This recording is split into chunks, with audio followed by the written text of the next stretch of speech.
Difference क्या होता है? हमें पता है कुछ बच्चे कंफ्यूज होते हैं कि सर रैशनल भी पी अपॉन क्यू की फॉर्म में होगा and denominator can not be zero, and fraction में भी यही होता है हमारा P upon Q and Q can not be zero. इसको हम न्यूमिनेटर एंड डिनोमिनेटर भी बोल देते हैं। तो डिफरेंस क्या है हमारा? तो इसमें मेन डिफरेंस ये है कि फ्रैक्शन हमारी कभी भी नेगेटिव वैल्यू नहीं हो सकती। फ्रैक्शन हमें पता है एक होल पार्ट का, होल क्वांटिटी का एक पार्ट होता है। फॉर एग्जांपल एक ये सर्कल है, हमने ये एक पार्ट इसका शो करना हो तो कैसे राइट करेंगे?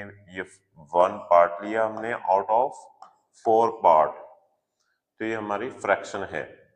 और इम्पोर्टेंट ये है कि हमारा ये रैशनल नंबर भी है 1/4। और अगर हम कोई बच्चा ये बोले सर -1/4 ये फ्रैक्शन होगी, तो हम बोलेंगे कि नो, ये फ्रैक्शन नहीं है। रीजन क्या है? कि ये नेगेटिव नंबर है। तो नेगेटिव नंबर है जो हमारा, वो कभी भी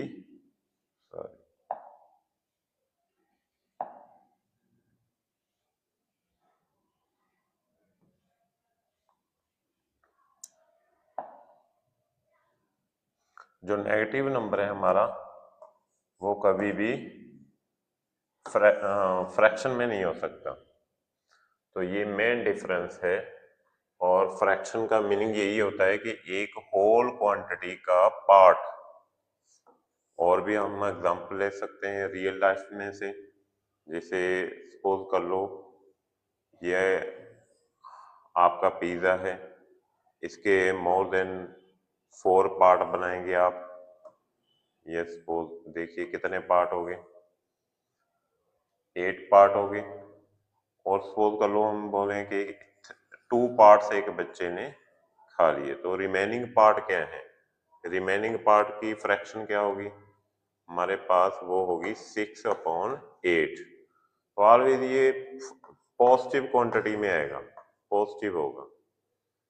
तो ये इंपॉर्टेंट है, यही डिफरेंस है। तो यहाँ से इंपॉर्टेंट नोट क्या है?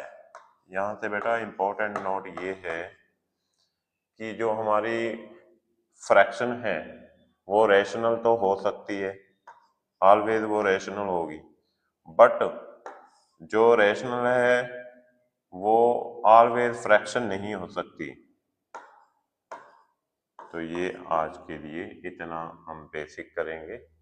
Thank you so much.